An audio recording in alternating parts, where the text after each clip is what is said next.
I'm trying to use more of a script now, but I already recorded parts of this, so bear with me if I repeat a couple of things. The last 5 minutes are pieces of unscripted portions that I kept. When I first decided to make this video, I wasn't sure if anyone had made the connection between fake news, Trump battles, and PewDiePie. Then I heard Sargon and Naked Ape mention just that, but they didn't cover everything I thought worth mentioning. One is that I think even though people like me are like little ants in PewDiePie is like Mount Everest, it's important for us all to resist this attack upon a fellow YouTuber. I choose not to show my face for multiple reasons, but I'm glad that those who do have not shied away from defending PewDiePie. I'm glad those who do in particular have not shied away from defending PewDiePie. I can't think of another time where there's been a nearly unanimous response on YouTube like this. I don't imagine the Wall Street Journal anticipated that they would suggest someone is a Nazi, have a bunch of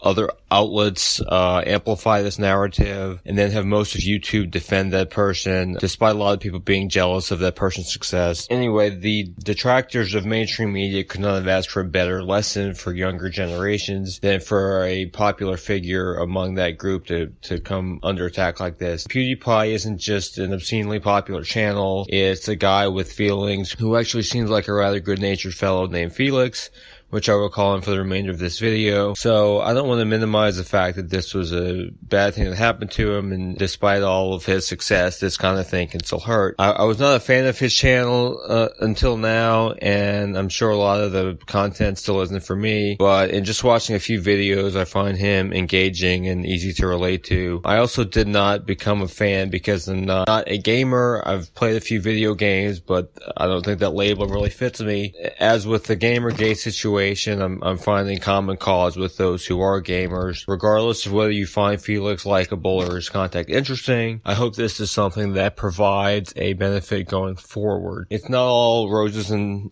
sunshine for upcoming generations, though. There are two sinister entities with fairly young audiences who are decidedly on the wrong side of this. One is the author J.K. Rowling. She condemned Felix as a fascist and also jumped on the hashtag fake news bandwagon with the so-called Muslim ban that left out 85% of the world's Muslims, and she's a UK citizen and she is a strong proponent of more Muslims in that country as well. I'll get back to that at the end. Even before the whole Felix situation, JK was attacking Piers Morgan for being accurate about Trump. For this, JK suggested that Piers would have been among those who got burned alive in her books for sucking up to the bullies. A bully is someone who takes advantage of a power disparity. Often it's a bigger kid beating up on a smaller one. I'm not an expert in her books, but my understanding is the bullying characters were often more powerful with magic or power status or whatever than those that they were bullying, particularly when it was a teacher that was kind of picking on people, which is who Piers Morgan referred to. I'll show those at the end. Anyway, JK and the mainstream media apparatus going after Felix is what I would call bullying. Maybe she should be burned alive, preferably by a refugee in her house if she'll take the offer to house one, which I'll also get to. But before I finish that thought, some of the other points in doing this is I wanted to mention the other entity was the Young Turks, which I understand has a relatively young audience. Hopefully that's been fading as people have been calling them out. With this recent situation, the Naked Ape video I mentioned shows how they've gotten this wrong as well. They get pretty much everything wrong. You can also watch the hundreds of videos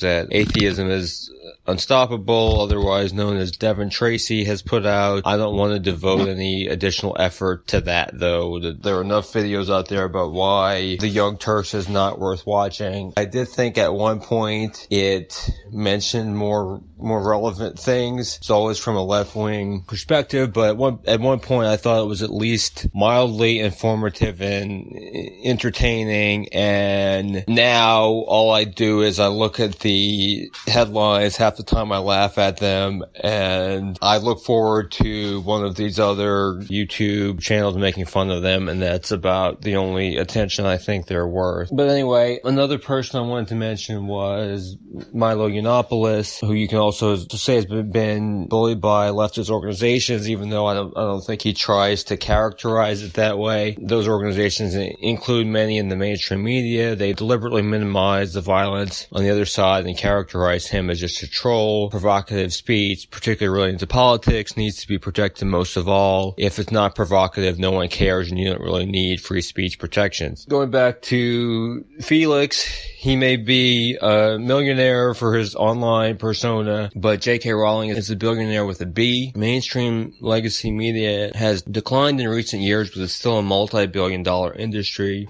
The smallest of the big six media organizations is Viacom, which is valued at, to give you an idea, both PewDiePie and Milo are very insignificant by comparison. That doesn't stop people from telling us not to feel sorry for them because they make money being entertainers. First of all, what's wrong is wrong. It shouldn't be done to them or Trump or anybody else. Similar to a political thing that people try to do is that they try to make you, regardless of what's right or wrong, they try to say, well, you don't have to pay any attention to this person because he's in a higher class than you, so you should be jealous of this person, even though whoever is telling you this is even more powerful than the person that they're picking on. Another video I'm going to put below was by the amazing atheist. Talks about how he's really jealous of what PewDiePie's been able to do with his channel and the success he's had, but he's not going to let that get in the way of criticizing these unfair attacks. Also, even though Trump is another billionaire, again, it doesn't compare to the mainstream media as a whole. Now that he's president, there's a more level playing field, but that's why they're more desperate than ever to take him down. In the meantime, lies and smears about Trump aren't bullying, they're just wrong, but I do credit Piers Morgan for trying to be accurate.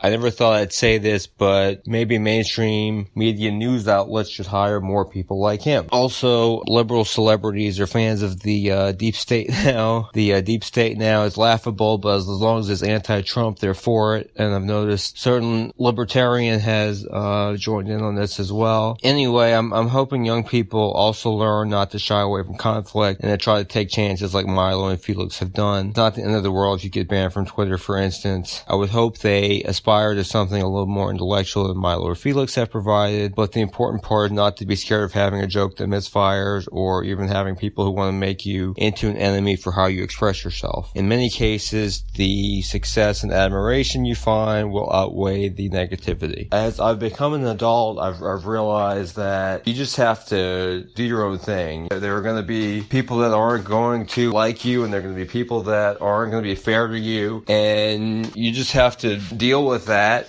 because successful people are the ones who are willing to think outside of the box. There's a saying, fortune favors the bold, and I've kind of had the thought experiment of what I would do if I went to high school again, and it would be a whole lot different. I would be a lot more direct about what I wanted to do, what I believed, who I was. You know, there's so many things I would do differently, and, you know, you just have to let the chips fall where they may. There's kind of I don't really like the alpha beta terminology, but there's a masculine alpha kind of thing going on where people just don't care anymore because they know there's going to be a bunch of bullshit out there, and they're going to go forward and do their own thing. And I'm not just saying that this only applies to men. My understanding is, at least partially, the Honey Badger radio channel, which is female men's rights activist, part of their reason for existence is what went on with Gamergate. So they're taking on board some of those things too. They're not the shrinking damsels or whatever. I'm not just saying that this is only a quality men can possess, but it's still seen as a masculine thing to boldly go out into the world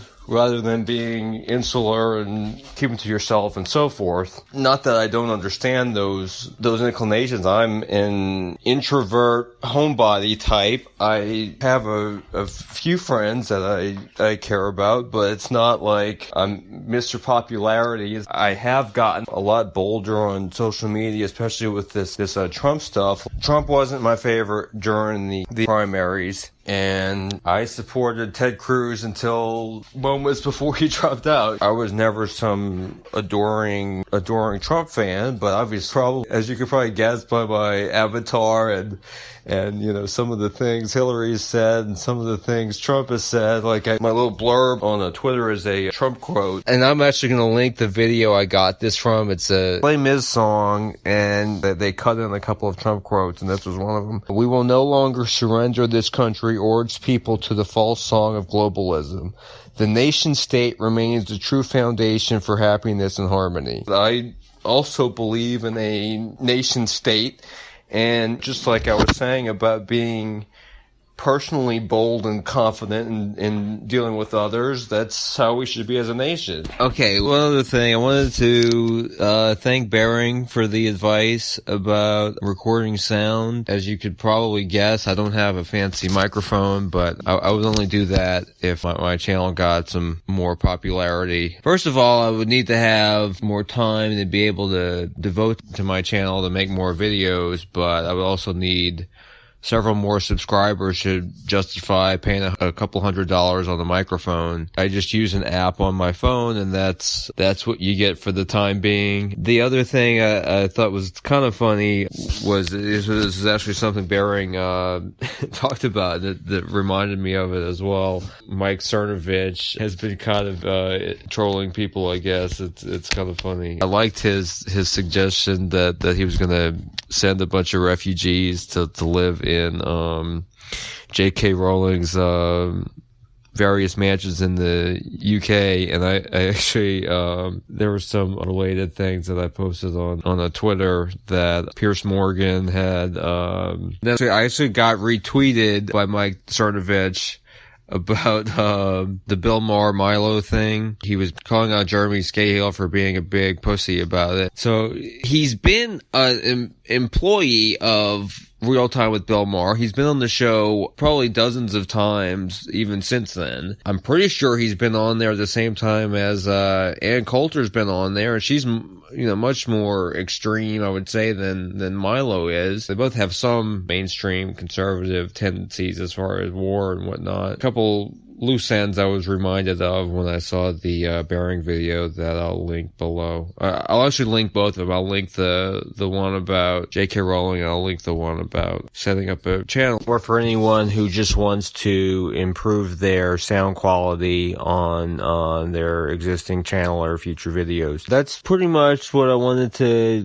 get out there. Hopefully this is a little bit more positive and done some factual videos. This is a little bit more of a advice for dealing with things. It's a little bit different. Let me know if you want to hear more videos like this, or whatever of my videos you prefer, and I'll try to make more of those. I get some indication from the number of views that I have, but it's a little bit harder to tell if it's just people forgot about the channel from the series of our Brexit videos, because it seemed like I was building up some momentum when I did those, but obviously since I stopped making them, it seems like a lot of the audience has dissipated. The people that thought those videos were interesting haven't thought the last video was interesting because it's a different topic, obviously. Anyway, I'll just leave it at that. Of course, if you like the video, you can like it and comment and share and so forth, or just clicking on and giving me views makes me feel like I haven't completely wasted my time. Thank you.